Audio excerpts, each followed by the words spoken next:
Hola a todos, ¿qué tal? Bienvenidos a una nueva clase. Hoy vamos a hablar de empresas de servicios bancarios, ¿vale? Tomaremos como ejemplo Currency Exchange International. Y creo que es una empresa interesante, representa bastante también todo lo que está pasando en el mercado de small caps, de empresas medianas, y creo que era un caso curioso, diferente del que se puede aprender. Por eso no hay tantas empresas similares a esta cotizadas. La principal que cotizaba quebró durante el COVID porque tenía bastante deuda y obviamente pues le afectó, con lo cual posiblemente pueda volver a cotizar, pero bueno, ahora veremos cómo está la situación. Por eso tampoco podemos, al principio de las clases, normalmente en diferentes clases de la formación continua, pues vemos una introducción del sector y demás. Aquí creo que es más específico de esta empresa, pero creo que por cambiar y por ver un perfil de empresa nueva en un tipo de situación interesante, pues puede ser un ejemplo curioso. He visto además por aquí que me habéis puesto algunas dudas de algunas empresas que hemos visto, casos anteriores y demás, y podemos ver algunas han publicado resultados. Y supongo que sobra algo de tiempo después del descanso en la segunda mitad de la clase y le podemos dar un repaso, ¿de acuerdo? Entonces, un segundito por aquí. Antes de comenzar, ya sabéis que os tengo que leer el disclaimer o aviso legal. Ya sabéis que no son recomendaciones de compra ni de venta, que lo que vemos en el curso pues tiene este objetivo de formación. Vemos cosas reales, obviamente, porque yo quiero que sea una formación práctica y real. Y tienes que saber que invertir en bolsa tiene riesgo, ya sea con acciones o con fondos, y que las opiniones que yo tenga de las compañías, muy importante, pues es una opinión mía, subjetiva y demás, ¿vale? Entonces, bueno, dicho eso, vamos a comenzar con esta compañía. Esta empresa, por el nombre, podéis deducir que se trata de una empresa de servicios de intercambios de divisas, ¿vale? Ahora vamos a ver qué segmentos, qué es lo que hace y demás. Antes del COVID, porque como podéis imaginar, a esto le afectó mucho el COVID, aproximadamente más del 50% del negocio son servicios para minoristas de intercambio de divisa. Entonces, la razón principal es cuando la gente va de turismo y demás, pues usan estos servicios. Con lo cual, pues eso fue lo que puso al principal competidor fuera del negocio, porque tienen mucha deuda. Esta empresa está controlada todavía por el fundador, son muy prudentes y tal, y eso les hizo prosperar durante esa época y pues básicamente se han quedado con gran parte del negocio ahora que el rival está debilitado. Entonces, incluso antes del COVID, crecía entre un 5 o un 10%, algunos años un 12, un 15%, la mayoría orgánico, ¿vale? La gente piensa o tiene la percepción, sobre todo en los últimos meses o años, de que esto del intercambio de divisas porque es un negocio en declive y demás, y por lo menos los números muestran lo contrario. Pero ahora hablaremos del sector porque es también importante pues formarnos una opinión, no solo pues crearnos una narrativa, ¿vale? La posición competitiva es bastante buena, ahora hablaremos también de esto. Tienen bastante viento de cola con la vuelta del turismo, o sea, aunque parezca que el COVID ya no está en las noticias y demás, todavía falta bastante para que se recupere niveles previos del COVID a nivel del turismo y a la empresa pues le puede ayudar. Hay otro factor adicional y es que la empresa es bastante beneficiada por los procesos inflacionarios, porque al final si hay más volumen de dinero, o en términos nominales, intercambia más dinero a nivel global, pues la empresa cobra un porcentaje y sus costes no van a aumentar en la misma proporción, con lo cual en ese entorno debería también beneficiarle para los que les preocupe la inflación o si pues puede haber problemas similares de ese tipo a futuro. Es un sector que está en crecimiento, ahora hablaremos. La directiva, como decíamos antes, está alineada, tiene más de pues, en torno a un 20% de las acciones, es gran parte de su patrimonio y obviamente representa mucho más que el salario que cobran. Es una empresa poco conocida, con poca liquidez, ¿vale? Y fundamentalmente ha crecido orgánicamente. Ha hecho alguna fusión y adquisición, pero la mayoría ha sido orgánico, ¿de acuerdo? Entonces, lo primero es que conozcamos un poco la empresa y cómo funciona. Aquí tenéis en el informe anual, esta es la típica empresa que es bastante austera en la web de relación con inversores, lo cual os he dicho siempre que suele ser buena señal, por lo menos en mi experiencia con empresas pasadas. No hay presentaciones así como muy bonitas, no es muy amigable de cara al accionista. La web comercial son diferentes, ¿vale? Pero de cara al accionista pues son bastante sencillas y demás, ¿vale? Entonces, esto está sacado del informe anual. Entonces, vemos por segmentos, el 81% es lo que llaman aquí los banknotes, que son intercambio de billetes, básicamente. Dentro de este segmento se subdivide en dos, en lo que la empresa llama retail y wholesale, ¿vale? Que en inglés sería como venta mayorista de billetes.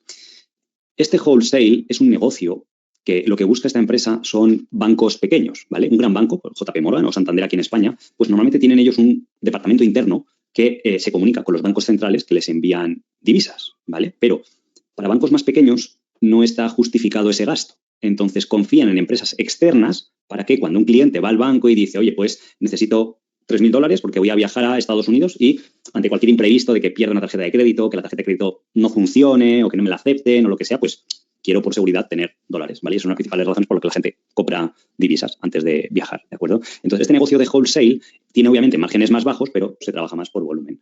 Entonces, pues para muchos bancos medianos pequeños que quieren quitarse costes, pues les viene bien el servicio que les ofrece Currency o CXI, podemos llamar así a la compañía para abreviar. Y de hecho, si uno ve los informes, pues han estado aumentando las relaciones con bancos.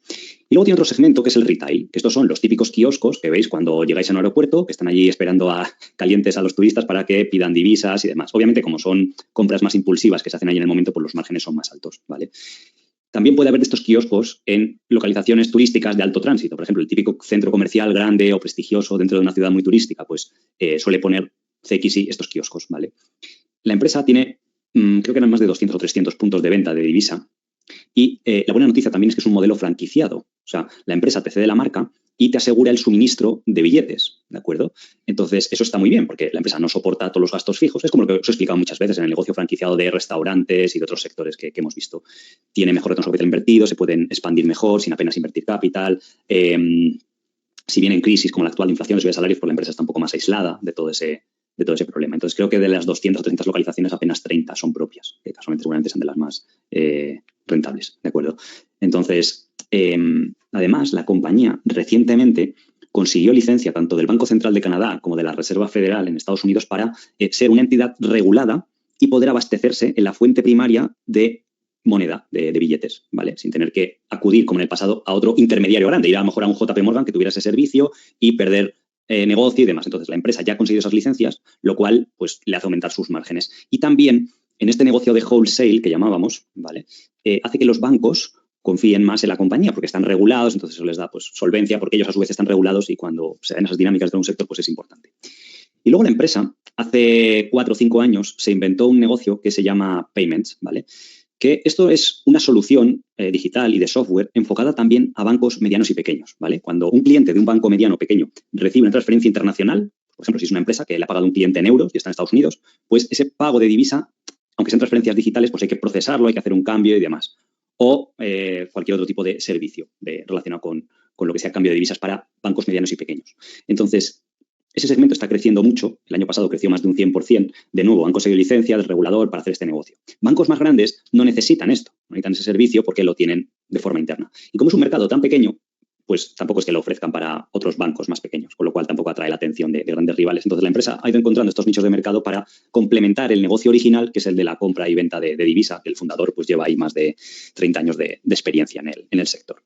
Entonces, aquí se puede ver cómo los volúmenes de intercambio se han disparado para la compañía, porque en 2019 intercambiaron más de 4 billion justo antes del COVID. En el COVID obviamente les bajó, pero fijemos que en 2022 se ha ido a 14 billions y con el consiguiente incremento de ingresos para la compañía. Es verdad que el sector de payments o el sector de wholesale hace que proceses más volumen, por eso el incremento de volumen tan alto no ha incrementado en la misma proporción los ingresos, ¿vale? Tampoco tiene que ser eso como una bandera roja, decir, es que no ha crecido igual que el volumen, es porque es diferente línea de negocio que la proporciona más aumento de volumen. También tiene que ver aquí lo que decíamos antes de la quiebra del principal competidor, ¿de acuerdo? Entonces, en esta nota del informe anual podéis ver cómo en 2022 pues, consiguieron estas licencias, lo cual les regula y les permite acceso a esa divisa en términos preferentes pues, de cara a los bancos centrales. Aquí podéis ver cómo el sector de los payments, este nuevo sector, en 2022 creció un 61%, ¿vale? Y todavía es una línea de negocios pequeña que factura pues, en torno a 15 millones y tiene potencial pues, de seguir creciendo y tirando al global de la compañía. Y luego, respecto al segmento de la recuperación del turismo, la propia empresa en el informe anual hablaba bastante de que incluso, aunque en el 2022 la empresa o Estados Unidos, por ejemplo, recibió un 100% más de viajeros que en 2021, por razones obvias, porque ya el COVID ya no es tan problemático, todavía sigue siendo un 30% inferior que el nivel de turistas en 2019.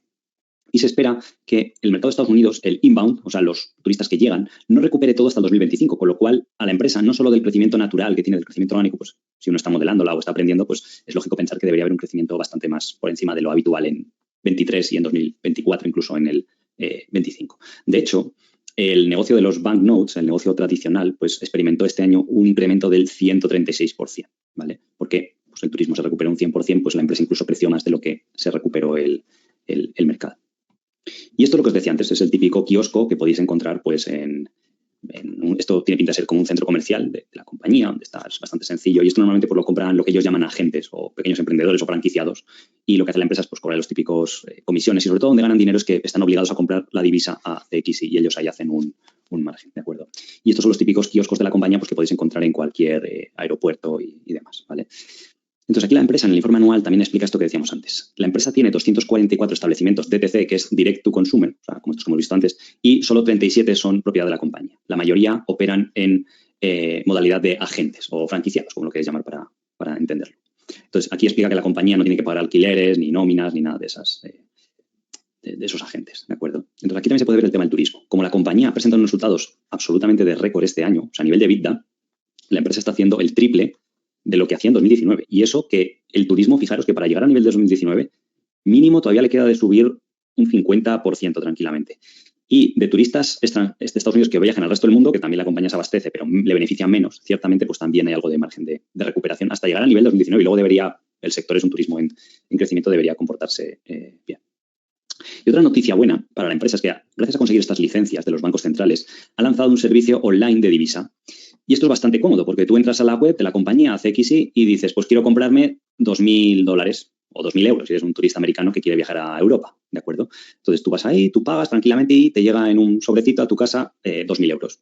Ya sabéis, por lo menos aquí en España, en otros países también, que está prohibido, salvo a compañías que estén reguladas y autorizadas por los bancos centrales, está prohibido enviar divisa por correo, ¿vale? Eso por hacer lo que llaman los giros postales y todo esto, pero por correo ordinario no está permitido. Entonces, eso pues, es una barrera de entrada para posibles competidores. Además, es un nicho de mercado muy pequeño, donde la empresa tiene experiencia y demás. Entonces, esto realmente, por lo menos yo cuando he hecho turismo, creo que es un servicio muy interesante. No sé si existe en España o no, pero es un rollo porque normalmente tú tienes que ir a los bancos, esperar que te lo traigan y demás. Entonces, esta empresa pues como que lo ha hecho más accesible.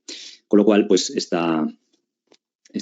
luego aquí además mencionaban pues que las reviews positivas de los clientes son extremadamente altas. Tienen 4.7 sobre 5 en Trustpilot, que es bastante fiable la web de reviews de los clientes. Y esta plataforma online, podéis ver aquí que tuvo un incremento del 240% del negocio, que es más del doble de lo que se recuperó el mercado del turismo en 2022. ¿Vale? Y otra gran noticia fue que en el año 2020, Travelex, que era una compañía más grande por tamaño de empleados, para que podáis ver aquí, CXI tiene 300 empleados o algo así, Travelex, seguro que si habéis bajado, habéis visto estos kioscos, entró en quiebra. ¿Vale? Si veis alguna noticia así un poco extraña, porque hay medios sensacionalistas que decían, no, es que le hicieron un ransomware y con eso la empresa entró en quiebra. Bueno, eso lo único que hizo es que durante 2 semanas, creo que fue, la empresa no pudo operar. Lo que le puso en quiebra fue que el turismo se paró en seco y tenían deuda. ¿Vale? Entonces, la empresa ahora, en el proceso de bancarrota, se han reorganizado, han despedido empleados y demás, y no sé si emergerá y volverá a cotizar. Sí que se pueden consultar sus estados financieros y vais a Travelex, Investor Relations y podéis ir viendo porque aprendéis acerca de la evolución del sector, tenéis más información y demás. Pero lo que hizo CXI fue captar a muchos empleados clave y muchos trabajadores, muchos agentes de Travelex, pues se cambiaron a CXI y eso pues le ha hecho robar bastante cuota de mercado. ¿Vale? De esta forma, perdonad un poco la resolución, pero ya os digo que es tomar los informes anuales, a veces es un poco pequeñito, podéis ver aquí que gracias a esto, en el servicio de wholesale, de venta mayorista, ¿vale? de billetes en Estados Unidos, CXI ya se ha posicionado como la tercera mayor compañía. Están los dos grandes bancos que tienen servicio propio para terceros, pero ha habido otros bancos que incluso demuestran lo poco rentable que es que han salido del negocio, o Travelex también, que se ha centrado más en la parte retail. Y en Canadá, básicamente es un oligopolio el tema de abastecimiento de divisas a bancos. Bank of America lo hace para ellos mismos y para otros grandes bancos, pero para bancos medianos y pequeños, pues CXI es el otro principal actor que ha quedado en el sistema. ¿Vale? Entonces, cuando uno estudia la compañía, obviamente un factor bastante importante es ver cómo puede afectar a la recuperación del turismo, pues la compañía, ¿de acuerdo? Entonces, estos son los últimos resultados, porque eso acaba en el año fiscal, en el año 2022, ¿vale? Entonces, vemos que este año, obviamente, pues, ha crecido los revenues un 117%, ¿de acuerdo? Y, bueno, se puede ver por diferentes segmentos. Obviamente, el de payments no está tan relacionado con el turismo, sino que es más una historia propia de crecimiento. Entonces, este 61% es más real o no está tan relacionado con el turismo. Una parte sí. Entonces, podemos ver del otro lado, de la parte de los gastos operativos, cómo solo han crecido un 55%. O sea, los ingresos están creciendo un 117 y los gastos solo un 55, porque el otro es pues, esa demanda acumulada que había que no se había recuperado. ¿De acuerdo? Entonces, ¿esto qué ha provocado? Que el EBITDA se haya disparado desde ser negativo en 2021 a no estaba viendo bien. El EBITDA de ser de 4 millones a 18, casi 19 millones el año pasado en 2022.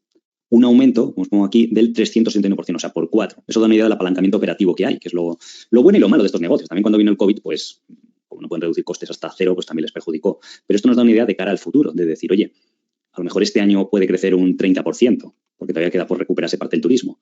Pues, ¿por qué no podría crecer el EBITDA más rápido? Un 50%, y de 18 millones irse a 26 o 27, perfectamente, o incluso más. A lo mejor con un 30% de crecimiento podría casi doblar de nuevo el EBITDA. Es difícil esta parte de modelar exactamente la compañía porque, bueno, hay ciertas variables y que recuperar el turismo este año, el siguiente, y aunque no estén en los medios, la población mayor, digamos de más de 40, quizás 50 años, ¿vale? O especialmente los de 65 para arriba, pues todavía es gente que tiene miedo al COVID, a viajar. Yo lo veo por la calle cuando veo personas ya más de 80 años y demás. Entonces también esta gente es la que más viaja, porque tiene más poder adquisitivo, la que más divisa va a intercambiar. Cuando uno es joven, pues a lo mejor si tienes menos dinero, pues pides $1.000 para viajar, pero si tienes más años, lo habitual es que lleves a toda tu familia y pues pidas $4.000 o 4.000 euros. Entonces, estos son volúmenes. Con lo cual, esta parte del turismo es la que más lenta ha ido en recuperarse y que yo, al menos analizando la compañía, pues es lo que pienso que es un factor que le puede beneficiar. Y como al final ese incremento de ventas te viene como dado, por así decirlo, no tiene asociado tanto coste operativo, pues tienes apalancamiento operativo de que hace que rebote más rápido el EBITDA y los beneficios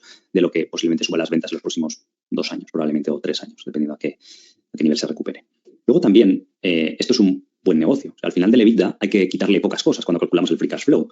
Veis que la inversión en CAPEX es muy baja, podría ser 1 millón al año, tiene un poquito de deuda, a pesar de que la empresa vais a ver que tiene bastante caja neta, como tienen que operar en diferentes divisas, tener divisas de muchos países, algo complejo, pues hay veces que tienen que pedir préstamos en ciertas divisas y eso pues hace que tenga un poco de gasto de intereses, pero no debería ser mucho. Y luego, como tampoco tiene mucho gasto en alquileres, pues son 2 millones, con lo cual, y bueno, luego ya lo que paguen de impuestos, ¿vale? Pero digamos que a nivel de CAPEX, alquileres, intereses, es muy bajo en relación al EBITDA que genera la compañía. Tampoco ya stock options así como obscenas y demás, es como 1 millón al año y demás. Y aquí podemos ver también cómo la compañía gestiona el riesgo de los clientes, porque uno podría pensar, oye, una empresa que maneja ese volumen al año, 15, 20 billions de pagos, pues a nada que pierdas algo de dinero o tengas problemas, pues podría ser grave. Entonces la empresa lo tiene bastante bien manejado y sobre todo ha pasado por los test del 2008, por el COVID, también ha pasado por eventos como el 2015 y 2016 que hubo de repente, por ejemplo, el tema del Banco Central de Suiza, que devaluó de repente el franco suizo y ahí pues, si a lo mejor la empresa tiene una posición en esas divisas y se mueve muy abruptamente, pues siendo un volumen grande le puede poner problemas. Entonces, la empresa tampoco tiene problemas. Yo que sé, cuando se devaluó la libra por el Brexit, entonces tampoco ha habido, se investiga la historia de la empresa, que es importante cómo gestionan el riesgo. Entonces, el único riesgo latente de accounts receivable, ¿vale?, por parte de los clientes, pues es muy bajo. Son en total 14 millones en accounts receivable que tiene la empresa. Que lo bueno de este negocio es como el cliente te paga al momento, te entrega una divisa y tú la recibes, le das otra, pues no, digamos que no tienes ese problema. Y es un negocio normalmente de working capital negativo que al crecer pues va generando ese capital, ¿vale? Luego la empresa también gestiona bastante bien los cambios de divisa y tiene políticas de cobertura, ¿de acuerdo? Entonces hay una línea en el Foreign Currency Risk, que es probablemente de los principales, explicaba que de toda la divisa que tiene en circulación, porque la empresa tiene aproximadamente permanentemente unos 50, 60 millones de divisa, esto lo vais a ver en el balance que aparece como cash, pero ahora hablaremos, pero si veis a las notas, de los 88 millones que creo que tenía liquidez a final de 2022, pues gran parte está, pues como explica aquí, en bóvedas, bueno, baúls o cajas fuertes, en furgones, etcétera, ¿vale? Entonces, el porcentaje que está sin cubrir es muy bajo, es solo 5 millones, ¿vale?, sin hacer coberturas, con lo cual, pues aunque haya movimientos y demás, pues no, la empresa explica un poco la sensibilidad, no va a ser muy, muy alto. Y aquí podéis ver el tema del cash, si vais a la liquidez, de todo lo que tiene la compañía en circulación. Esto no se considera caja. Cuando vamos a calcular, ahora lo veremos, la caja neta de la compañía, pues obviamente esto es un dinero que hace falta a la empresa para su funcionar diario, ¿de acuerdo? El resto sí que se puede considerar liquidez, 27 millones de dólares americanos. La empresa cotiza en Canadá y en Estados Unidos, entonces es mejor mirar el ticker de Estados Unidos para ver la capitalización y todo en dólares para que hagáis vuestros cálculos, ¿vale? Pero es un tema importante. Este mismo efecto, por ejemplo, se da en compañías retail. En una compañía retail vais a ver que también algunas lo desglosan. Por ejemplo, si miráis Inditex, pues tiene que tener todo el día dinero en las cajas de los clientes, almacenar para su propio trabajo diario. Entonces no es lógico considerar todo liquidez, sino una parte y muchas veces te lo especifican en los informes, ¿vale?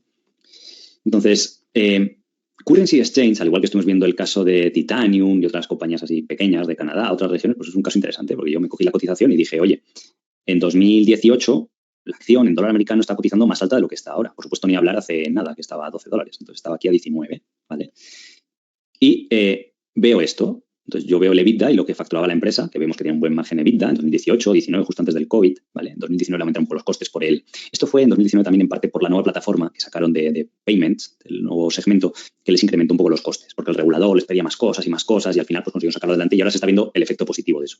Pero digamos que comparando manzanas con manzanas antes del COVID, además aquí no hay trampa, porque ahora de hecho la empresa tiene más caja y aquí tenía menos, y aquí había prácticamente el mismo número de acciones del que hay aquí, ¿vale? Entonces la empresa hacía 8 millones de EBITDA. Estamos hablando de que el año pasado hizo 18, casi 19. Estas estimaciones de los analistas creo que igual se quedan cortas, ¿vale?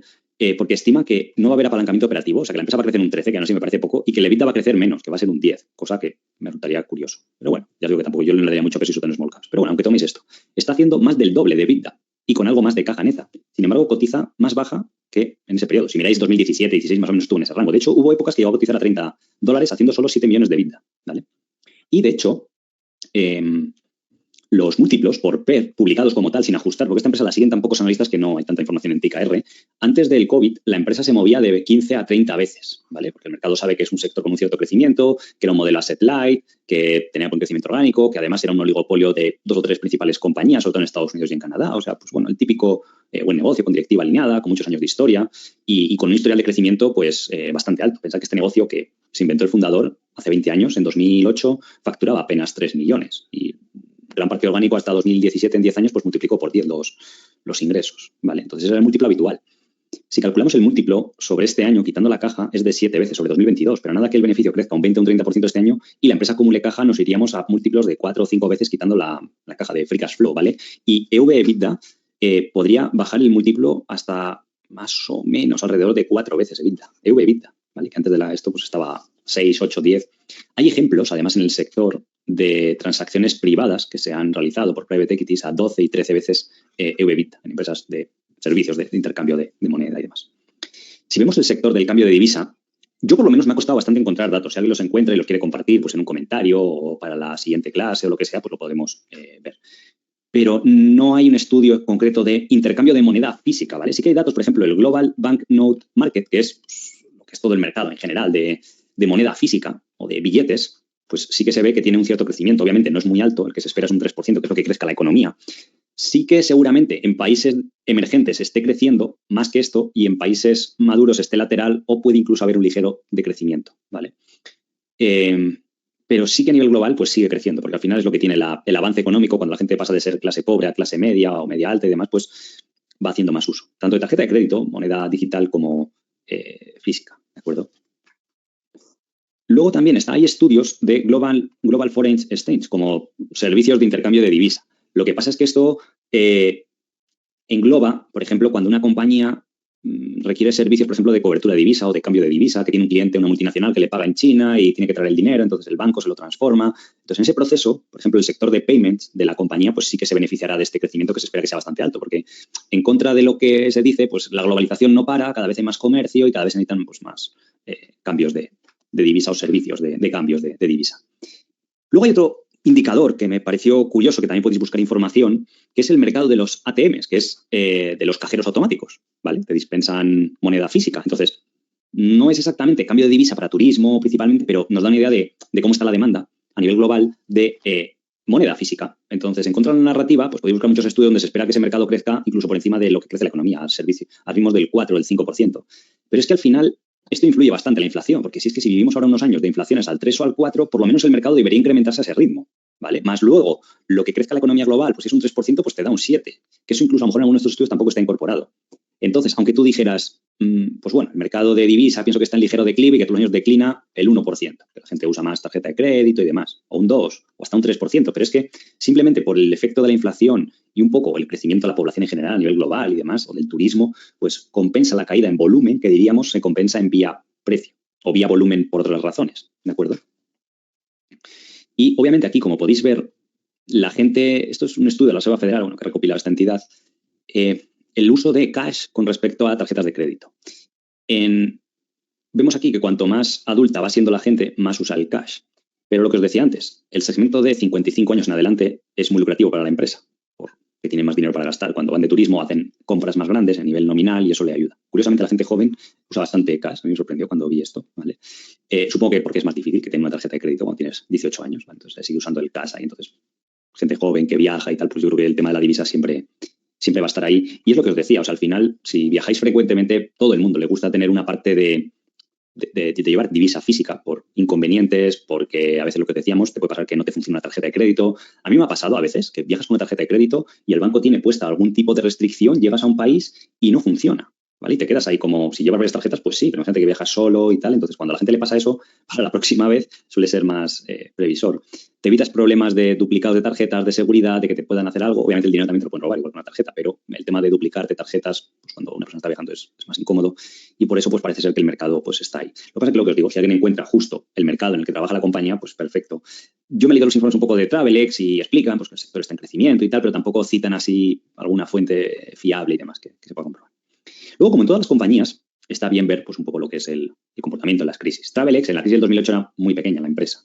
Entonces, aquí vemos que tuvieron en 2010, que ya pues se había pasado un poco la crisis y que un poco crisis de turismo y eso, pero que apenas redujo los beneficios brutos o los beneficios operativos. Lo que pasa es que era tan microempresa, una empresa que producía 300 o 400.000 dólares de beneficio, y vemos cómo luego escaló pues bastante bien el negocio. Y hay que recordar lo que os decía antes, que incluso antes del COVID, los 10 años previos, la empresa ya convivía con las tarjetas de crédito y todo esto. Entonces se puede ver que el mercado pues seguía creciendo y la empresa estaba creciendo mucho más que el mercado, a ritmos de crecimientos orgánicos estos años del 30%, luego se fue frenando al 20% y los últimos años antes del COVID pues era más o menos un 10% orgánico.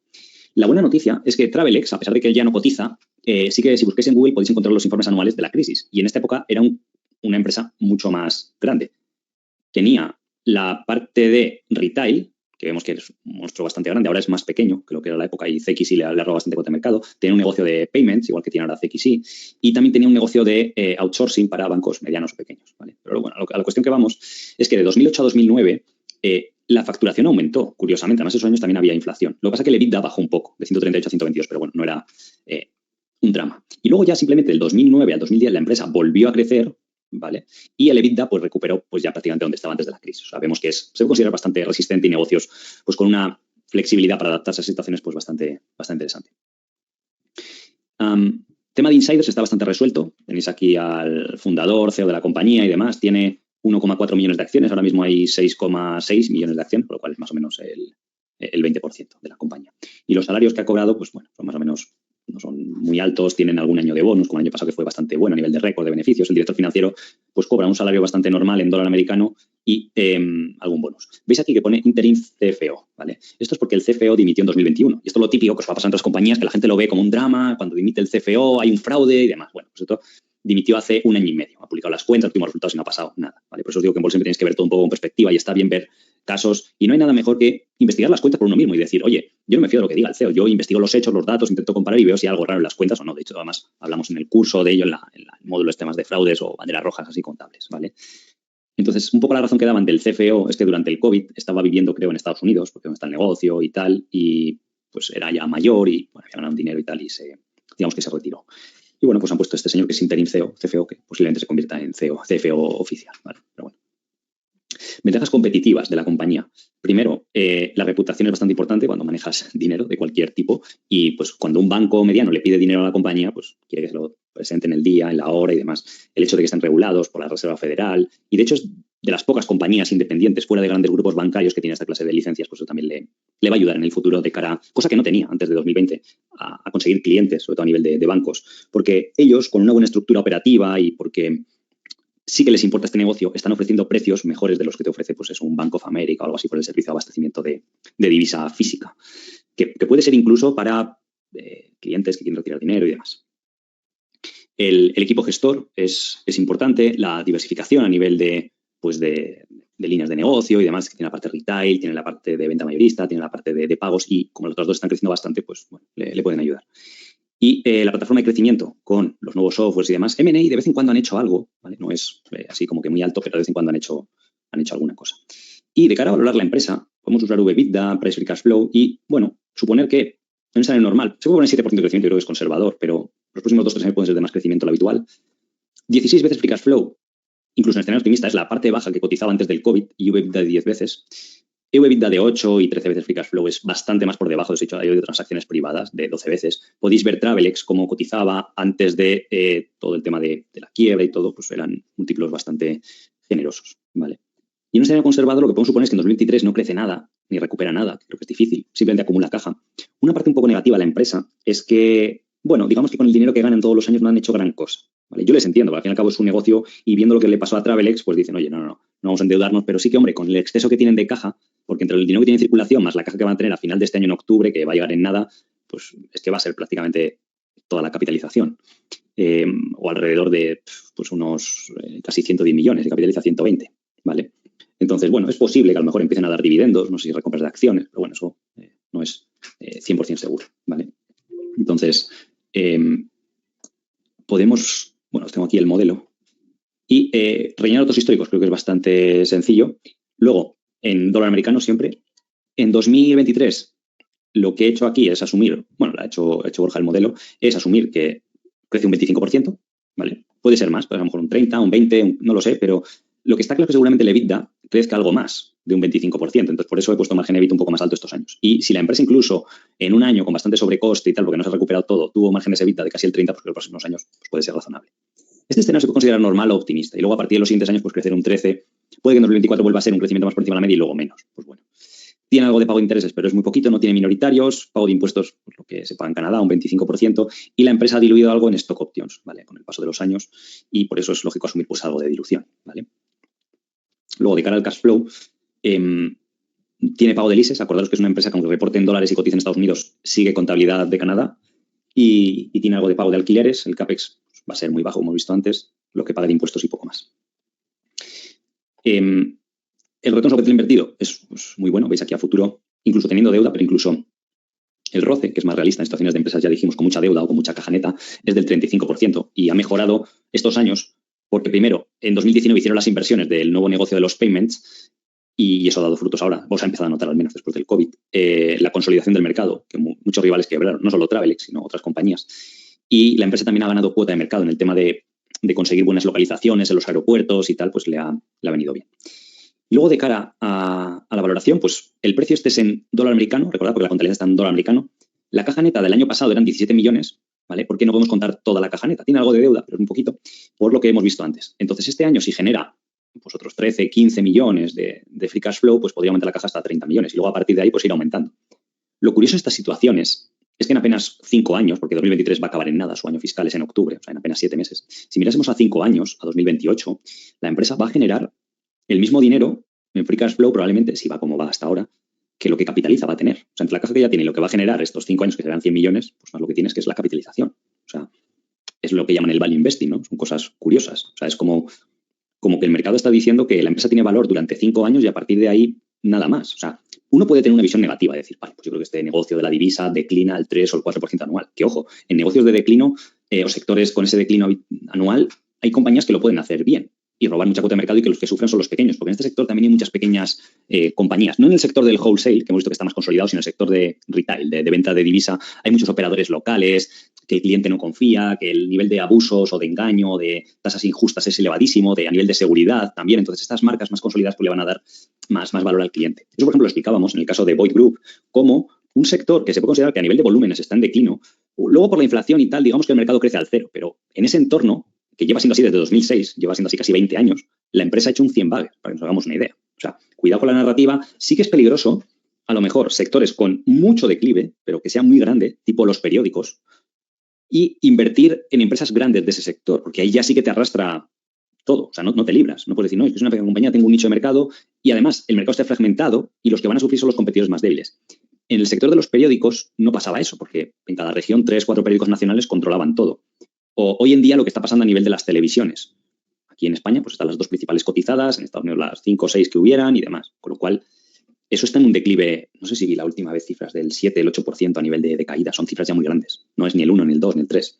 Entonces, claro, ahí los 2 principales les va a arrastrar sí o sí el mercado, porque ellos son el mercado. Pero cuando estamos hablando del nivel de volumen que puede haber en nivel de intercambio de divisa física en aeropuertos o en localizaciones de alto tránsito, pues es elevadísimo respecto a las compañías. Entonces, eso es algo que tenéis que considerar y que este ejemplo me sirve, pero para cualquier otro sector que os pueda dar una casuística similar. Y ha habido casos en los que empresas han prosperado. En España, por ejemplo, se suele poner el caso también de Miquel y Costas. Esta empresa, que gran parte del negocio es fabricar este papel de cigarrillos, que cualquiera sabe que hoy en día el sector de los cigarrillos o de fumar está en declive, y más todavía el de las personas que se hacen su propio cigarrillo con papel artificial. Pero, como la empresa tiene poder de fijación de precios y es un mercado con adictivo y tal, y es la única empresa que se ha quedado un poco, pues a base de subir precios, ha compensado. Y luego también ha robado cuota de mercado y eso le ha hecho pues, que la empresa se comporte bastante bien en un entorno donde los últimos 20 años ha estado en ligero declive. No ha sido excesivo, ligero declive ha sido ese mercado. Y aún así la compañía ha prosperado siendo un competidor fuerte dentro de lo que era, con un tamaño importante. Entonces, sectores donde haya la combinación de que vas a invertir en un player fuerte del sector o muy grande y declinos importantes, eso sí que es lo peligroso.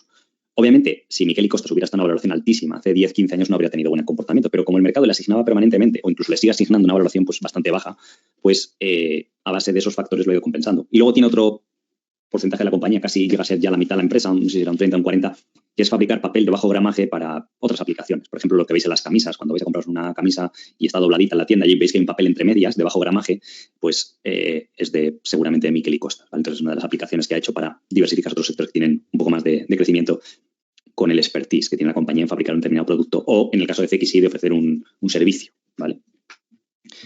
La empresa podéis modelar, decir, oye, el día de mañana a lo mejor te dice, oye, pues todo el exceso de free cash flow que hicimos a partir de ahora te lo partimos en dividendo. Pues yo qué sé, si empieza a dar 15 millones en dividendo y capitaliza 130, pues una rentabilidad del 12% sostenible. Pues, hombre, podría ser un catalizador. Pero de momento, la rentabilidad por dividendo es cero, ¿vale? Pero hemos dicho, en un escenario normal, ¿vale? O optimista, de en torno a 15 veces, price free cash flow también, EV/EBITDA, hemos hecho un escenario optimista de 10 veces, y EV/EBITDA no se usa tanto, pero bueno, o sea, valen CAGR bastante elevados. Si hiciéramos un escenario más normal de decir, oye, pues si el año que viene crece un 25 y luego un 7, ¿vale? Que esto implica pues casi el negocio de banknotes que no crezca mucho y algo el de payments que tire de toda la empresa, pues yo creo que le puede dar, manteniendo los márgenes, ¿vale? Y no habría que hacer muchos cambios, ¿vale? En ese escenario. Si la empresa parece que es la política general, más o menos el mismo free cash flow, a lo mejor un poquito menos al año. Y aquí pues puedes decir, venga, va, pues más negatividad, a pesar de que es lo que os decía, lo puedo enseñar aquí. Está en TKR, vamos a ver. Esto, Currency Exchange. Vamos a ver, dependiendo de los dos tickers, la valoración histórica, ¿vale? Que era lo que os hablaba antes.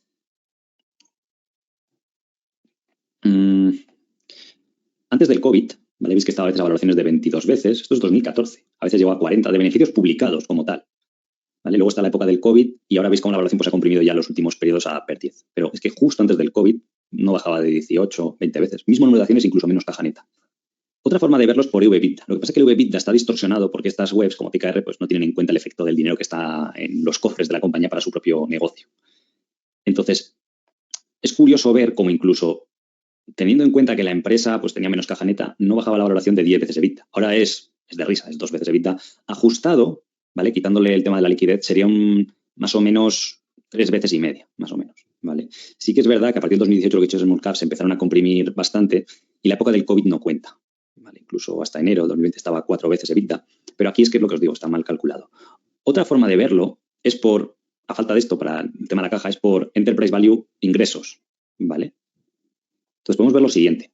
Una empresa, esto es una regla aritmética que se aplica bastante bien. Una empresa que tiene márgenes EBITDA del 10% suelen cotizar a una vez ventas. Si tienes márgenes EBITDA del 20%, a 2 veces ventas, siendo buenos negocios, que eso es lo que equivale a múltiplos de 10 veces EBITDA. Por eso en este sector hablábamos de múltiplos de takeovers o private equities de hasta 12 y 13 veces, ¿vale?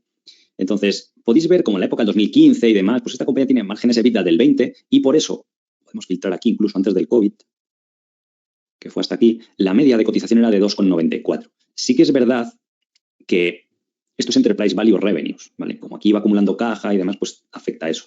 Podéis poner precios sobre ventas, que esto lo que hace es que elimina esa parte, ¿vale? Entonces podéis ver aquí que los precios sobre ventas eran de 4 veces e incluso antes de que hubiera el mercado bajista, toda esta negatividad de small caps, que esencialmente lo que os puedo decir empezó en 2018, más o menos, ¿vale?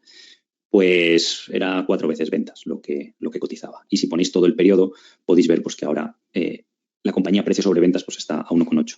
Cuando se publiquen los datos de este año, si la empresa aumenta la facturación a 88, 90 millones, pues precio sobre ventas estará a 1,3, ¿vale? Que viene siendo pues, los mínimos del COVID. Aquí veis en julio del 2020, cuando básicamente no se podía viajar, todo el mundo estaba en su casa, miedo inminente, pues equivaldría a esa situación. Cuando la cuestión ahora es totalmente diferente. Porque la empresa tiene más caja, se ha reabierto la economía, hemos visto cuál podría ser el efecto de una crisis, pero pienso que el turismo sufriría menos porque tiene mucha demanda acumulada y tiene ese viento de cola de reapertura pues todavía los próximos 2 años, seguramente, o 3 años, ¿vale? Entonces, se puede ver un poco la comparativa de la situación, ¿vale? Entonces, aún así, pues podéis aplicar un PER de 13, price free cash flow de 13 y EV/EBITDA, teniendo esta caja que nosotros sí que ajustamos aquí en el modelo, ¿vale? Pues decir, oye, 8 veces, ¿vale? Pues eso es un escenario estándar, yo ya diría tirando a conservador negativo.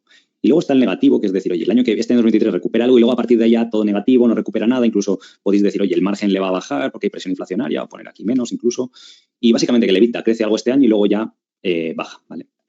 Esta compañía, por cierto, se me olvidó deciroslo, lo vi, hay una carta de Grayscale, que es alguna creo que la que vimos en el curso, creo que Arco también habló de la compañía, pero una que se llamaba Grayscale, hablaba de la empresa. Y él decía que según sus cálculos estimaba que el beneficio operativo en 2023 hará 25 millones, lo cual equivale a 30 millones de EBITDA. Y, o sea, es entendible. O sea, nada que crezca un 25, el EBITDA se puede ir fácilmente a un 70-80% por arriba, ¿vale? Entonces, yo creo que esto es un escenario bastante negativo. Donde la empresa sigue diluyendo por algo de stock options, a lo mejor alguna adquisición que pague con acciones, que aquí se podría poner incluso que pues no crece el número de acciones, ¿vale? Entonces, aquí la empresa quizás acumula algo menos de caja porque genera menos beneficios, vamos a poner menos 40, menos 50, que acumula unos 10 millones al año de caja, ¿vale? Y que el PER, pues dices, oye, sigue muy bajo, como el actual, un PER de 10, para explicarlo también, y sobre todo de VPITA, que tiene en cuenta la caja, pues de 6 veces, ¿vale? Entonces, lo curioso es que ahí incluso a 3 años pues sale doble dígito. ¿Por qué? Porque es una situación donde la empresa tiene mucha caja, tiene pues casi el 30%, va a acabar este año 2023 de lo que capitaliza en caja, ¿vale?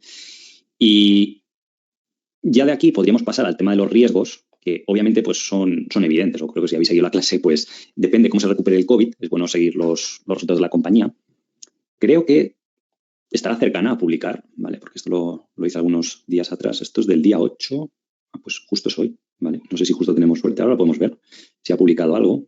Vale, esto es simplemente el aviso de la publicación, ¿vale? Que es el día 15, o sea, dentro de una semana.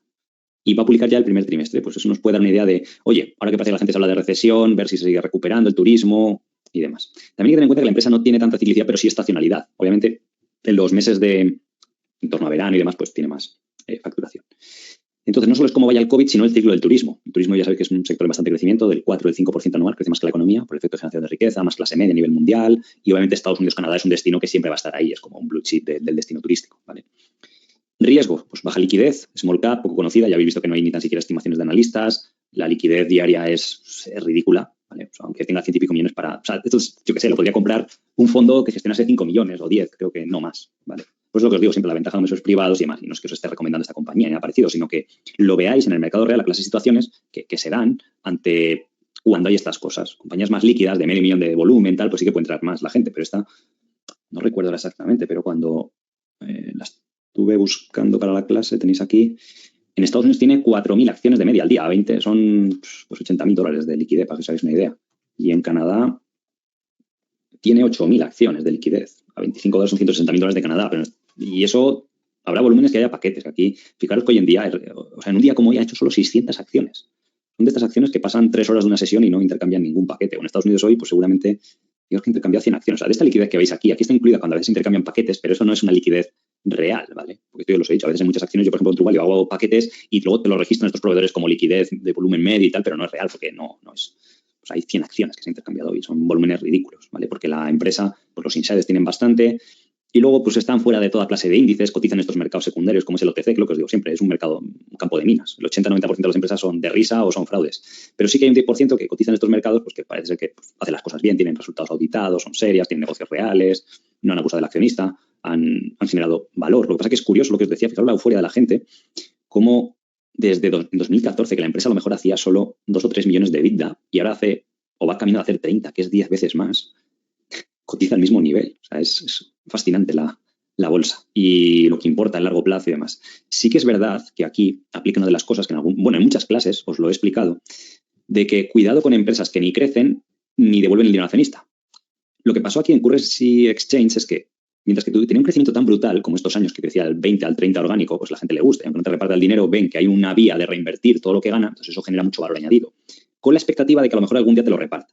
Pero ¿qué pasa después en este periodo? Del 15 al 19, que la empresa crece menos, pero sigue creciendo, es buen negocio, y el inversor, digamos que hay una rotación en la base de inversores, empiezan a salir el típico inversor de crecimiento y entran inversores más value. Pero lo que os digo siempre, una empresa pequeña que ni crece ni te reparte el dinero puede estar barata muchos años y se puede volver muy frustrante. Y un punto negativo, un riesgo de estas situaciones, no solo en esta empresa, sino quiero que lo apliquéis para muchas otras, cuando las empresas tan pequeñas, de tan baja liquidez, entran en esta fase que, ojo, Currency Exchange no está en esa fase, o sea, tiene un crecimiento orgánico todavía bueno, pero crecimientos de menos del 10 y no te devuelven el dinero, pues el mercado tiende a aplicarlas un descuento gigante. Porque esto, el señor que puede comprar, básicamente esto es un señor retail. No sé si en la base de accionistas aquí saldrá algo. Pero fijaros que instituciones, según esto, no las tiene casi nadie las acciones, cuando lo habitual es que el 80-90% de las acciones las tengan instituciones o fondos. Básicamente porque aquí no se puede comprar. De hecho, si vamos a Morningstar, que suele haber más datos. Vamos a ver en Canadá, que la compañía es de Canadá, aquí creo que está. Podemos ver el porcentaje institucional, pero vamos, que el que va a comprar esto son inversores retail. Entonces, los inversores retail se dividen entre los growth, que les gusta el crecimiento, o más value, pues que pueden decir, oye, pues yo quiero cobrar mis dividendos, que la empresa esté ahí y tal. Entonces, si no hace ni una cosa ni la otra, pues yo os digo por experiencia que suele pasar este tipo de cosas. Y es algo que no se explica tanto en los libros, sino que es una cuestión más de observación, y sobre todo en cómo está el mercado en la actualidad. Porque antes había fondos de inversión pequeños que a lo mejor iban a cazar este tipo de cosas, pero ese mercado está muy machacado. La gestión activa de fondos muy pequeños no es rentable. O sea, hoy en día abrir un fondo con 10 millones, 15, no, entre los costes regulatorios y tal, no ganas apenas dinero. Y para gestoras o esto que sale dinero a inversión pasiva y tal, pues no hay negocio en escanear el mercado en este tipo de acciones. Por eso el volumen que mueven es muy poco. Al estar fuera de índices, pues el volumen gestionado también es muy, muy bajo. Sin embargo, esto te pasa. Este negocio capitaliza 20 billion, está dentro de todos los índices, tiene liquidez diaria y seguro que cotizaría con esa prima, ¿vale? Aquí podéis ir a Ownership y podemos ver del total de las acciones, solo salen aquí 2 fondos totalmente random, a mí no me suenan, que tienen el 1% de las acciones, ¿vale? Tiene 80.000 acciones. Y luego instituciones, sumándolas todas, aquí hay un tal Arrow Capital y tal, pero vamos, que tienen cosas anecdóticas, ¿vale?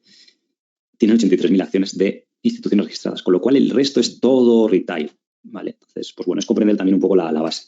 Y eso es bueno porque se ve la ineficiencia de mercado. Porque por lo general, vosotros no estáis en el curso, sois inversores formados y demás, pero el típico inversor retail, hasta que no ve las cifras publicadas, no se adelanta a los movimientos de mercado. Entonces ya dice, pues sí, las acciones están baratas, porque si veis los movimientos recientes de Currency Exchange, si veis los últimos 6 meses, pues de repente aquí hay un volumen enorme con las primeras cifras de los resultados, creo que fueron los resultados preliminares del 2022. Pues hay volúmenes grandes y la gente ya empieza a comprar, pero hasta que no sucede eso, porque tú a lo largo del 2022 podías prever que, joder, $13 de cotizaciones, 80 millones de market cap, con 20 en caja, o sea, estás pagando 60 millones por un negocio que iba a hacer 20, que son 3 veces EBITDA y seguramente 4 o 5 veces free cash flow, cosas así.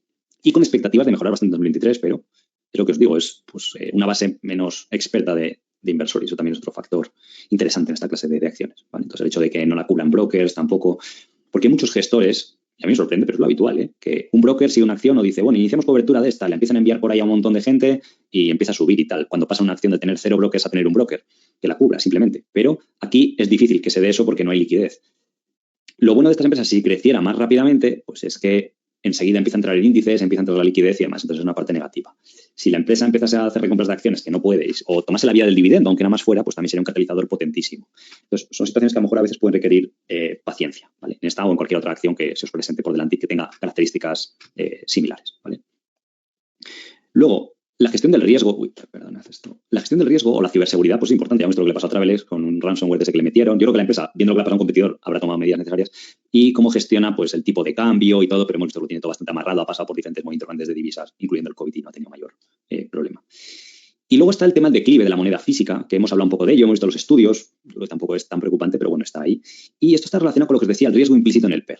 Cuando el mercado, como esta compañía de sobre beneficios seguramente este año te la está valorando a PER 6, quitando la caja, lo que está diciendo es que el negocio va a seguir existiendo, ganando lo que gana por 6 años. Entonces, bueno, lo que tú tienes que hacer es como el underwrite opuesto, de decir, oye, pienso que esto dura más de 6 años o sigue dando dinero. Pues hombre, parece indicar que sí, ¿vale? Y de nuevo, no quiero que compréis, no operéis en base a eso ni demás. O sea, además que yo me he mirado la empresa hasta un determinado nivel, ¿vale? O sea, tampoco es que la conozca de toda la vida. Me gusta presentar estos casos y demás, pero luego al que le guste, pues es como un punto de partida para que lo inicie, investigue más y toméis vuestras propias decisiones. Pero muchas veces con PERs bajos, pues se puede calcular el PER implícito.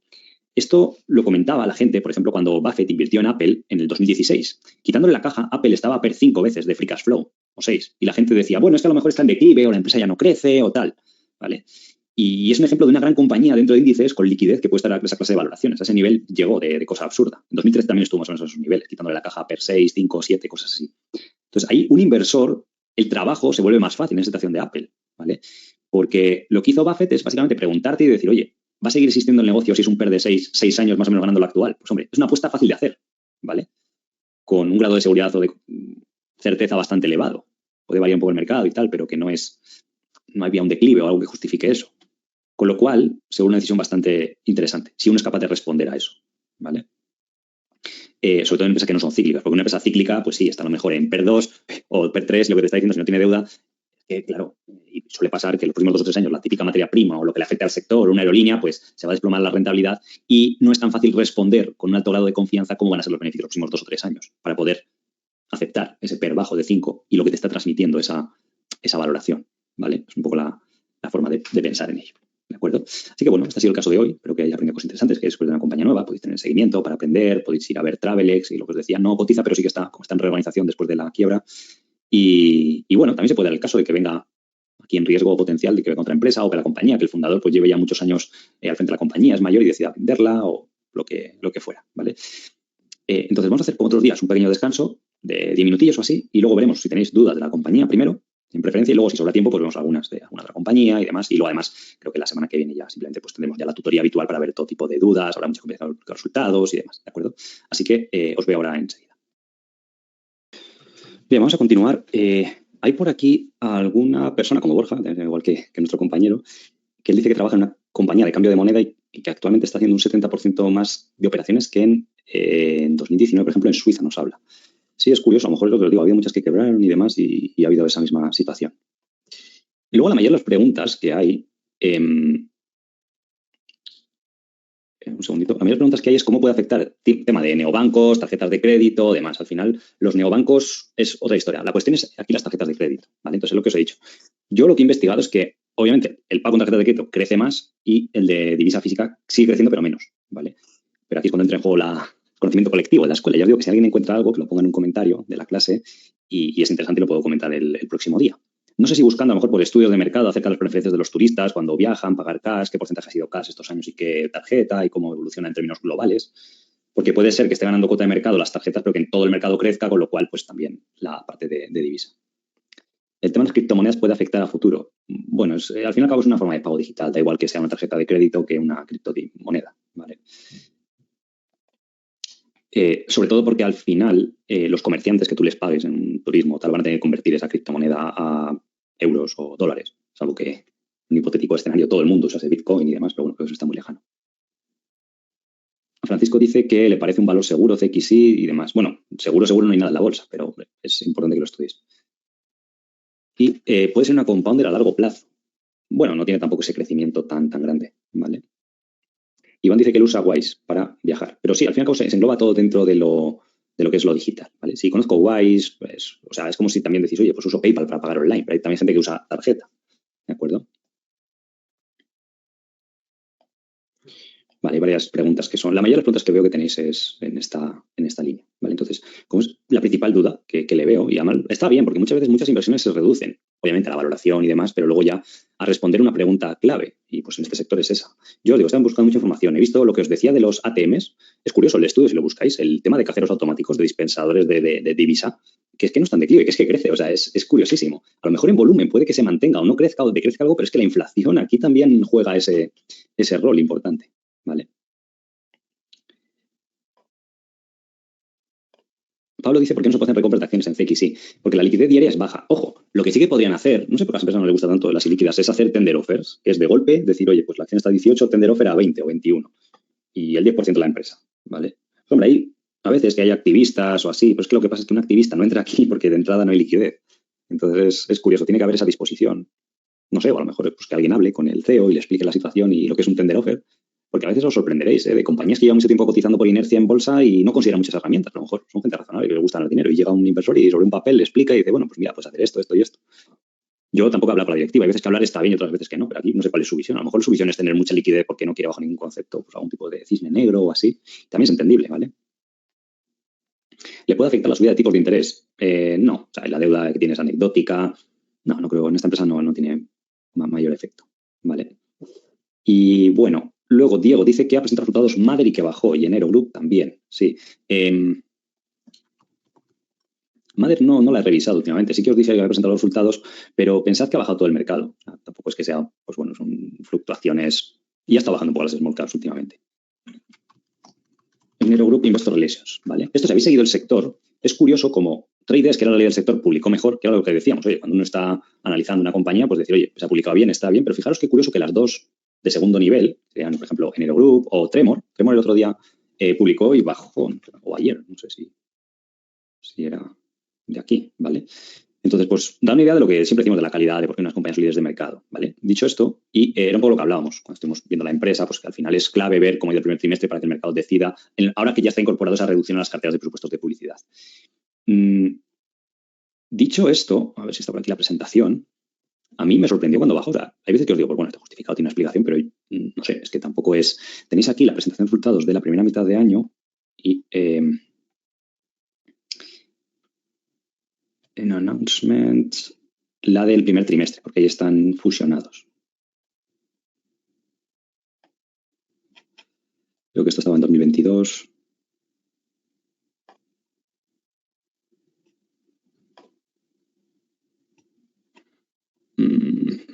Vale, creo que...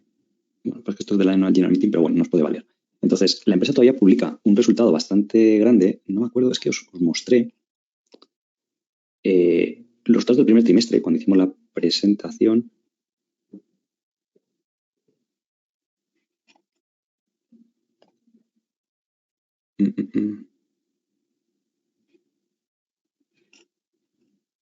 Pero no sé por qué no aparecen. No sé si es que los han quitado cuando han publicado ya los resultados anuales. Vamos a ver aquí ya por curiosidad. Este era el trading update que os buscaba, ¿vale? En el Q1 hicieron 61 millones y ahora tenéis que el total habrán sido 70 millones, ¿vale? Y el anterior año fueron 45 y todo el H1 93. O sea, se puede ver que hay algo de estacionalidad, que la gente gasta un poco más en publicidad en el primer trimestre que luego en el segundo, ¿vale? Que sería en el segundo trimestre de enero sería el de Navidades y todo esto que aumenta un poco el gasto. Pero es que en 2021, el fiscal ya el 22 de enero fue algo similar. Y muestra también una resistencia más o menos decente de márgenes. Si veis aquí el margen EBIT, ¿de acuerdo? Entonces, en ese sentido, el resultado publicado como tal está bastante bien. Lo que sí que era un poco más débil son las perspectivas a futuro, ¿vale? Y también, a lo mejor lo que no le ha gustado al mercado es que lo que le ha empujado el resultado ha sido el tema del OB Media, que tiene muchos intereses minoritarios. Entonces, si miráis lo que es el beneficio neto, apenas ha aumentado, porque todos los intereses minoritarios se comen gran parte de ese crecimiento que ha sido o ha tirado del carro ese segmento del cual la compañía pues no posee el total. De hecho, aquí pues lo podéis ver en la parte de resultados segmentados, ¿de acuerdo? Bueno, luego tenéis la explicación de las diferentes métricas y demás. No he leído el conference call, ¿vale? No sé si, creo que sí que hicieron, pero estaría bien para ponerse pues, al día con la empresa y demás. Luego tampoco daban un guidance tan específico, ¿de acuerdo?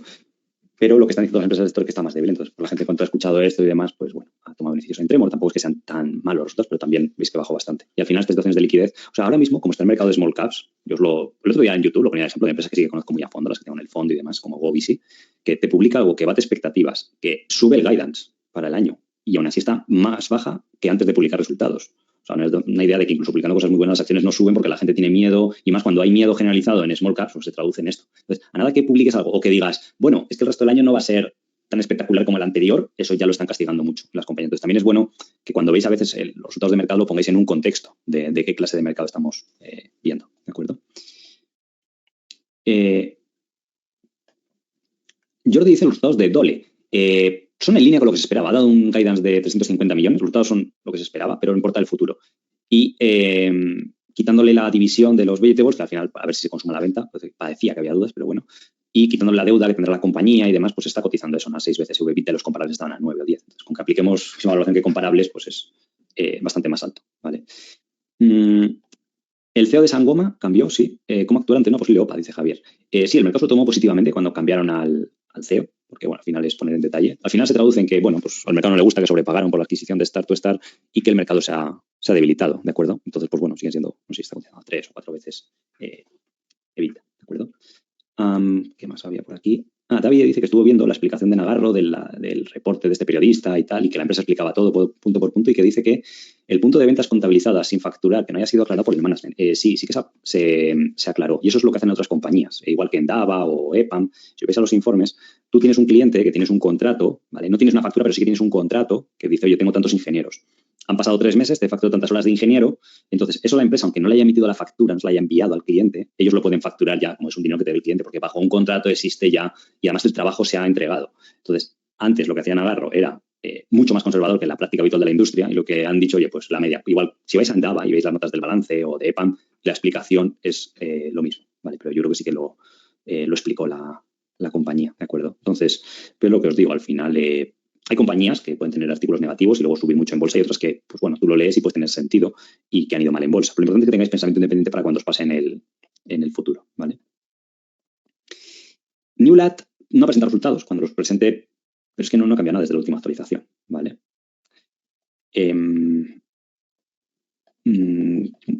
Eduardo dice que ha estado viendo Nokian Tires, que es una empresa de fabricación de neumáticos de invierno, si es la líder en Europa, y justo tiene una fábrica en Rusia, más la pérdida de ese mercado, y están construyendo una nueva fábrica que perdió la de Rusia en Rumanía y que espera que sean comercializados estos neumáticos ya de esa nueva fábrica en 2025.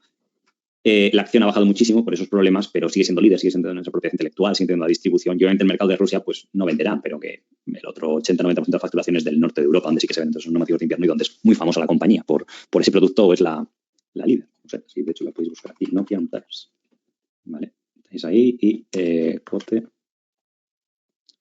Podemos ver cómo ha bajado muchísimo, del entorno de 40 euros, 30 a 8. Lo que decíamos antes, si me preguntáis aquí, ¿puede ser un problema temporal o pasajero? Una mezcla de ambos. Temporal, porque las fábricas nuevas, pues las que perdieron Rusia y quedan allí aisladas, pues las van a reponer y lleva un tiempo construir esto, no es de la noche a la mañana.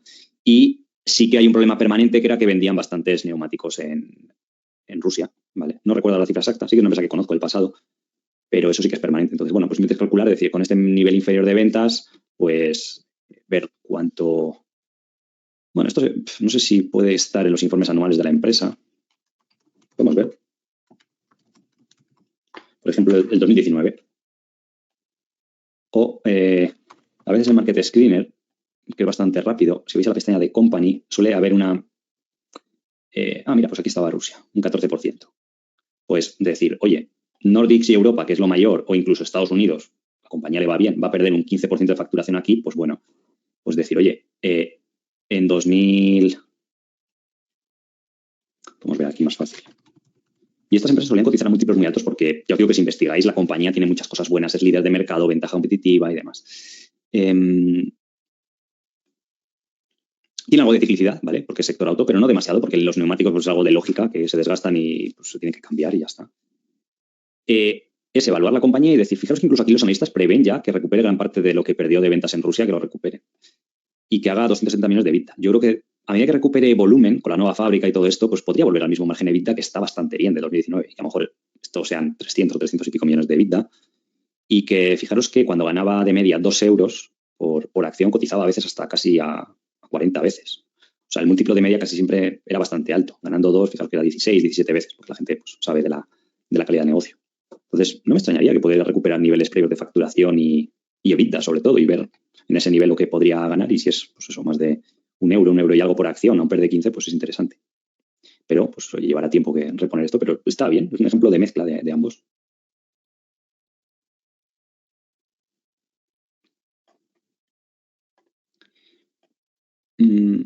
Mark dice que ha analizado Altia Consultores en España. Sí, es la típica empresa de servicios IT que va bien, bueno, baja liquidez y es lo habitual, pero sí está bien todo lo que nos pones por aquí.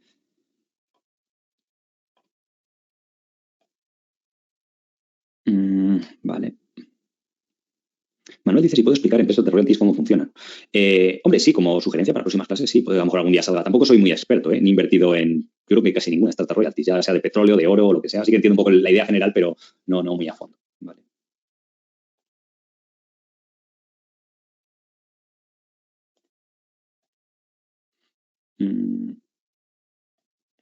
Pablo dice que estuvo mirando Claranova, volvieron al crecimiento en el segmento de Planetat, pero hay mucha negatividad con el CEO y demás. Sí, es la típica compañía que a lo mejor pues también el COVID le ayudó más de lo que se podría estimar en un momento inicial y ahora pues están viendo los problemas. Entonces, pues bueno, no creo que sea algo pasajero, ¿vale?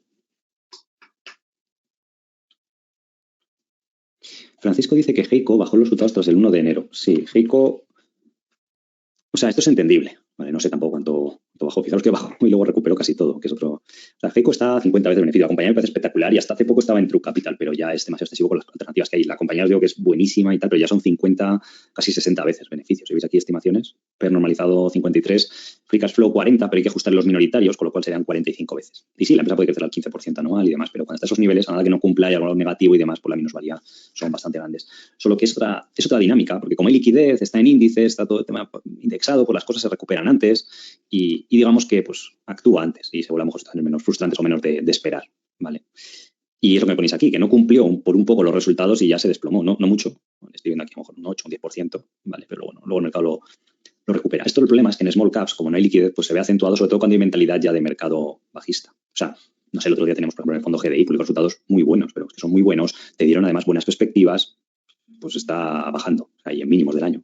Porque la liquidez se ha secado. O sea, yo lo que hablo con los brokers, hay tanto miedo ahora a la recesión que la gente asocia recesión a no quiero small caps.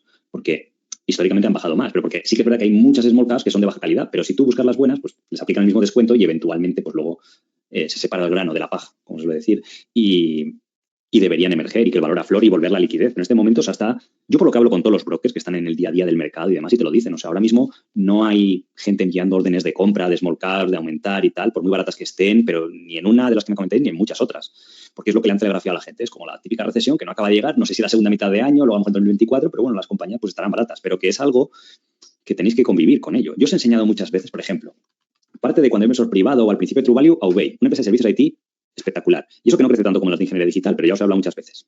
10% orgánico de media, buenos márgenes, los fundadores están ahí y tal. Pues quiero que veáis este periodo de... Bueno, 2008 se puede entender, bajó mucho el mercado y luego se recuperó, pero es que entre 2010, ¿vale? Tenemos aquí, por ejemplo, agosto del 2010, hasta casi agosto o verano del 2013, 3 años, no hizo nada. Sí que tuvo ahí algún pequeño rebote, pero luego en cuanto vino miedo, que en estos años incluso la empresa siguió creciendo, no le pasaba nada, tal, fijaos que bajó la acción de 6 a 4,50. Y a pesar de que aquí la empresa estaba extremadamente barata, y porque estaban todo el día, hay recesión, Europa se va a la quiebra y tal, salían noticias de Grecia, bajaba alguna vez el mercado como bajó en 2011, pues iba juntando todo. Cuando había bajado el mercado y se estaba recuperando el SP en Europa, salió el tema de los PICs de España, Portugal, Italia por la deuda en el sur, que tampoco había problemas en Francia, que era una de la compañía, pero bueno, todo se asociaba y no entraba ni un euro, ¿vale? Podéis ver aquí volúmenes ridículos. Había días o semanas de 14.000 acciones, que eso equivale a 2.000 o 3.000 acciones al día. Quiero que os fijéis luego los volúmenes. Fijaos aquí, en cuanto pasa 2013, a final del 2013, ya se empezó a ver un poco más claro, cómo cuando la gente ya dice, pero si es que esto ya cada vez se ha puesto a un precio tan ridículo, la empresa va bien y ya no está todo el día las noticias de va a haber recesión, pues en 2014 había, la noticia era otra, era el tapering de la Fed y que la Fed iba a acabar el QE, me acuerdo en esa época que además está empezando True Value, pero bueno, la gente ya se lo olvidó y ya dijo, bueno, eso es otra historia, ya no va con nosotros. Fijaos cómo aumenta el volumen. Aumentó y siguió mucho más alto. ¿Vale? Y luego, por supuesto, la acción se fue de 5 a 25 enseguida. Pues es algo, y son lecciones importantes de por qué se puede ganar mucho dinero en small caps y de por qué hay que estar dispuestos a veces, sobre todo si la empresa va bien, si me dices, bueno, está haciendo algo mal, pues no lo tienes que vender, pero a 3 años lateral. O incluso, si nos vamos más atrás, entre 2005 y 2008, la empresa también estuvo a 5 euros. Y podéis ver los financials de esos años. Pues os puedo poner aquí, vamos, que os he elegido esto, tampoco creo que parece que está elegido a posta ni nada, o sea, que es que la empresa entre 2004 y 2008 dobló la facturación de 60, bueno, más, hasta 160 millones. Y eran crecimientos muy altos. Beneficio operativo de 4 millones a 15. ¿Vale? Luego sí que disminuyó algo en 2008, 2009, ¿de acuerdo? Porque eran por la tipología de negocio algo más típico de lo que son hoy en día. Pero que está bien, o sea, me refiero que es una compañía que justo antes del 2008, y el 2008 es algo excepcional, había multiplicado por 4. Y podéis ir incluso más atrás y ver la valoración por EV/EBITDA, por ejemplo, de todo el periodo. Aquí tenemos todo hasta 2007, pero digamos que incluso en 2007 cotizaba a 8 veces EBITDA, tampoco era excesivo. Lo que pasa es que fijaos que en 2012-2013 se fue a 4 veces EBITDA, con volúmenes ridículos. Aquí AUBI estaría capitalizando pues unos 50, 60 millones. Son como muchas microcaps que hemos visto en la escuela, en el curso y demás. Y de repente, pues eso, solo hace falta que la empresa siga haciendo lo que venía haciendo, que tampoco era un crecimiento espectacular, que era un crecimiento del 10, 12%, del 8% algunos años, y que se pase el miedo y vuelva pues lo que debería estar, a 10 veces EBITDA. Y luego la historia es otra, los miedos eran otros. Ahora hay miedo pues, en small caps de Reino Unido, de estas de Canadá, en algunas europeas. No en concreto en este sector, porque la gente ya sabe que es más resistente de lo que es, pero hemos visto algunos otros ejemplos, incluso en compañías medianas y demás. Y bueno, pues se va dando. Pero son lecciones importantes y que os pueden eliminar un poco del estrés y que, pues yo entiendo que cuando las acciones han bajado, pues igual que bajó Huawei en el 2008, yo que sé, un inversor que invirtió en el pico del 2011 y le baja de 6 a 4, le baja un 30%. Y yo entiendo que se ponga nervioso. Y lo que él quiere, lo que tu mente está pensando es decir, pero bueno, ¿cómo el resto de la gente no ve esto? Que la acción está barata y encima te la tumban un 30, un 40, un 50. Y la bolsa es así, porque es un comportamiento de manadas. Entonces, si la manada decide que no compra eso, pues no lo compra. Lo que pasa es que luego llega un punto, que es lo que os digo siempre, la metáfora de la olla a presión, que va cogiendo presión aquello. A medida que la compañía va ganando más dinero, cada vez va estando más barata, pasa el miedo y aquello pues revienta al alza. Y luego pues se tira 4 años seguidos subiendo, 5. Os puse, mira, otra compañía, Ascet. Es un caso similar, de empresa que la gente siempre la asocia a ciclicidad, que hay miedo en el sector y demás. ¿Vale? Entonces, esta compañía estuvo lateral hasta que de repente, fijaros, esta fue un poquito antes, pero hasta que no se pasó el miedo de Europa, de tal, no empezó a subir con fuerza. Aquí, o sea, hasta que no pasó 2012, una cosa así, que la gente estaba con miedo de 2009 y tal. Sí que subió algo, mucho menos de lo que justificaba los resultados, pero es que luego ya fue cuando se hizo un 10 bagger en, no sé, 6, 7 años. Porque estos 6 o 7 años a lo mejor triplicó resultados, pero es que el múltiplo triplicó. Entonces, pues 3 por 3 da 9, lo que te da igual a un 9 bagger, 10 bagger y demás. Y bueno, luego ha seguido subiendo y demás.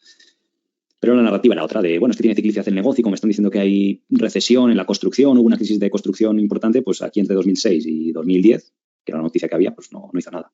Normalmente los periodos de espera suelen ser más tipo Bay, como mucho mejor 3 años. 5 fue porque vino el 2008 entre medias, que fue brutal.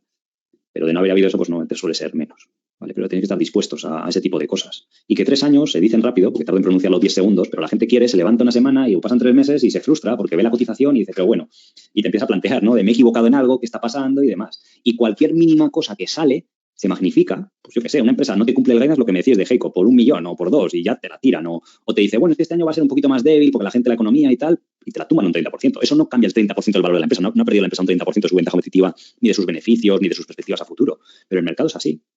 Entonces, el proceso de liquidez y demás, pues es curioso cómo funciona. Entonces, cuando vuelvan los volúmenes a bolsa, ese segmento del mercado, la gente se da cuenta que están baratas las acciones y demás, pues se recuperarán. Y luego, yo no sé lo que sucederá, pero puede haber, lo que os digo siempre, un esto adicional de que los índices ya no tiren tanto, no haya tanta inversión indexada, porque ya no va a estar Google dando retornos del 20% anual, que estará bien, pero o Meta, pues no hará un 10 bagger y tirará mucho del índice, o un Microsoft, o Amazon o tal, sino que serán buenos negocios que vayan bien, pero ya en una fase más madura, porque estos años se han tirado muchísimo. Entonces eso a la gente le hacía que se emocionase mucho con los índices, pero que si los índices se tiran 3, 4, 5 años discretos, pues la gente hará, supongo, un poco más de stock picking en un momento en el que seguro además está el añadido adicional de que estarán cosas muy baratas para hacer stock picking.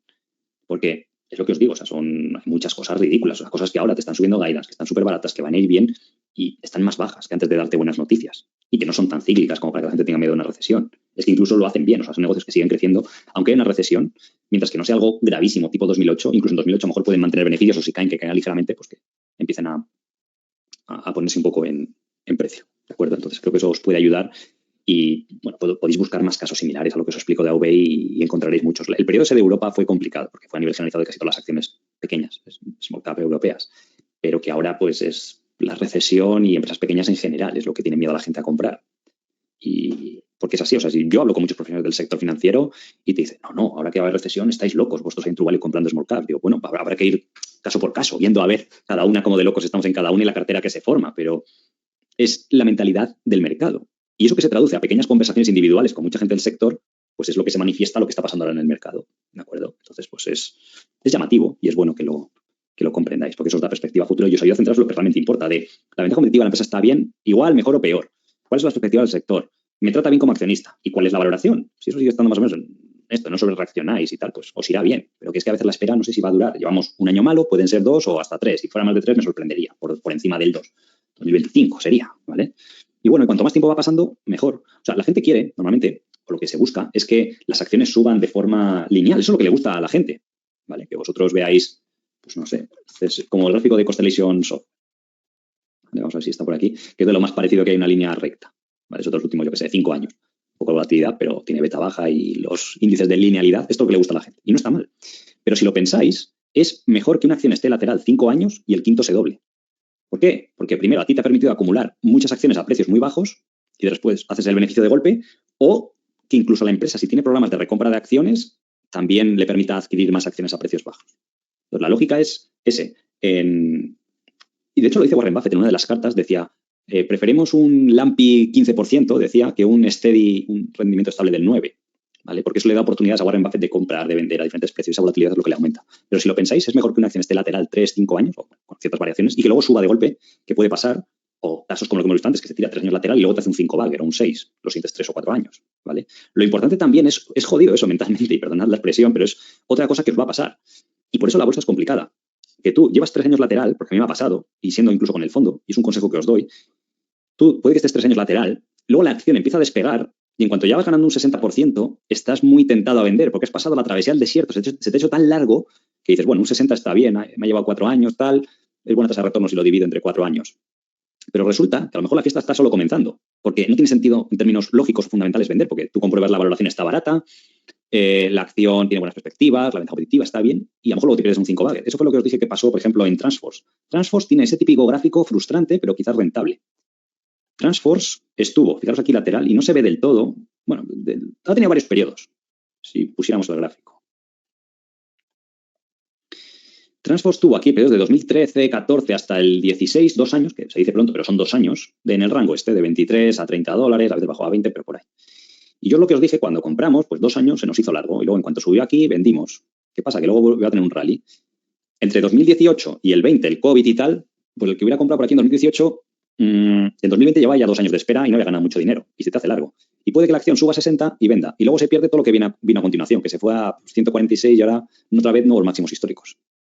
Y es complicado, que yo la tenía en el radar y estuvimos a punto de entrar aquí cuando bajó a 100, pero tienes ese anclaje de, bueno, es que un día invertía a 20 y vendía a 30 y por eso es bueno los compounders, las empresas buenas a largo plazo, no perder y ya os digo que es que a mí me ha pasado muchas veces eso. Y es bueno que lo comprendáis y seáis conscientes de ello. Por eso es lo que expliqué muchas veces al partir de True Value. No quiero, con una acción que encontré, pues yo qué sé, un GDI o un Nagarro, que digas, pues sí, cuando llega a 200 euros se puede haber reducido algo. Perfecto. Vale, pero es que yo no estoy ahí para un año, estoy para 10 años e intentar hacer un 10 bagger, 15 o 20 bagger los próximos 8 años. Entonces, si vendes, es súper complicado decir volver a entrar y sobre el papel todo funciona, pero a nivel psicológico yo prefiero estar tranquilo y a mí es que un año me da igual o 2, o como ahora, pues si baja, pues oye, suerte y compro más. Y a lo mejor prefiero que esté lateral 2 o 3 años, que a medida que el fondo pueda entrar el capital, pues vayas incrementando hasta el máximo que te permita, o si baja más, pues ahí ya sí que puedes incrementar por encima de la posición actual y que luego se revalorice de golpe o yo qué sé, ¿vale? O Goeasy lo mismo, pues Goeasy también se paga 200. Ahí sí que redujimos algo, pero bueno, no todo. Y ahora que bajo, pues se vuelve a comprar y pues no sé lo que hará. Pero estoy mucho más cómodo porque Goeasy también tuvo un periodo que estuvo 1 año y medio desde que compré hasta que empezó a subir, pero no vendimos. Entonces es más fácil el viaje. Y eso también es una lección importante que podéis aplicar para muchas acciones. Así que bueno, con eso vamos a acabar la clase de hoy. Espero que os haya resultado instructiva, que hayáis aprendido cosas nuevas de enfoque, de un nuevo sector, nuevo tipo de compañías. También ha habido preguntas interesantes y pues nos vemos el próximo día, creo que es la próxima semana. Así que nada, un saludo y buena inversión para todos. Hasta luego.